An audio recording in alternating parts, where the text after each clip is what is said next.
लोकसभा चुनाव परिणाम की घोषणा हो चुकी है। भाजपा लगातार 400 पार के दावे कर रही थी, लेकिन आंकड़े बिल्कुल विपरीत हैं। बात करने के लिए आम आदमी पार्टी के कैबिनेट मिनिस्टर गोपाल राय जी हमारे साथ मौजूद हैं। गोपाल जी, किस तरीके से देखते हैं जो आंकड़े आज जो रिजल्ट आज आया है उसको?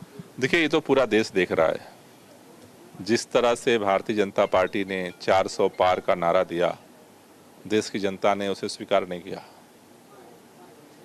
यहाँ तक कि देश की जनता ने 300 पार जो पिछली बार भाजपा का था, उसको भी बहुमत से भी पार नहीं किया।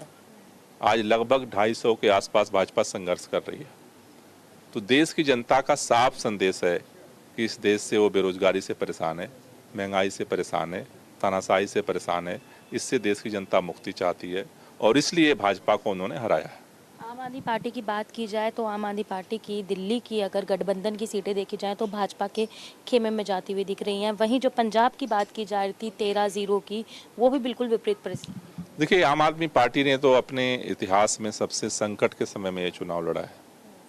भारतीय जनता पार्टी का तो ये सपना था कि शायद स्वास्थ्य मंत्री, शिक्षा मंत्री, मुख्यमंत्री सबको गिरफ्तार करने के बाद आम आदमी पार्टी खत्म हो जाएगी, कोई बोलने वाला नहीं बचेगा, सब टूट जाएंगे जैसे सारी पार्टियां टूट जाती हैं।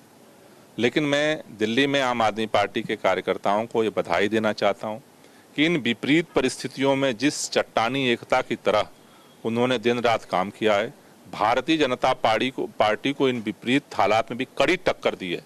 और मुझे इस बात का भरोसा है कि काफ़ी मार्जिन जो है ये कम होने जा रही है पिछले चुनाव की तुलना में। पार्लियामेंट में पिछली बार हमारी एक सीट थी। पंजाब के अंदर से जो संदेश आ रहे हैं कि पार्लियामेंट में, लोकसभा में भी हमारी सीट बढ़ने जा रही है।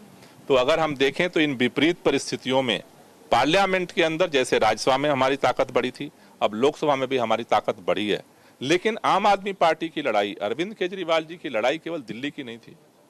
हमारी लड़ाई थी इस देश को बचाने के लिए, तानाशाही को खत्म करने के लिए।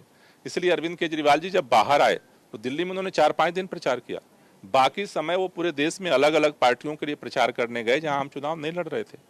तो जनता का जो जनादेश है तानाशाही को हटाने का, मुझे लगता है कि हमारा जो मिशन था, जनता ने उसमें अपनी ताकत लगाई है। बहुत बहुत शुक्रिया हमसे बात करने के लिए। गोपाल राय जी, जिनका साफ तौर पे कहना है कि जो सीट्स हैं वो बढ़ती हुई नजर आ रही हैं और वहीं शाम को गठबंधन की बैठक भी होगी, उसमें आगे की रणनीति तैयार की जाएगी।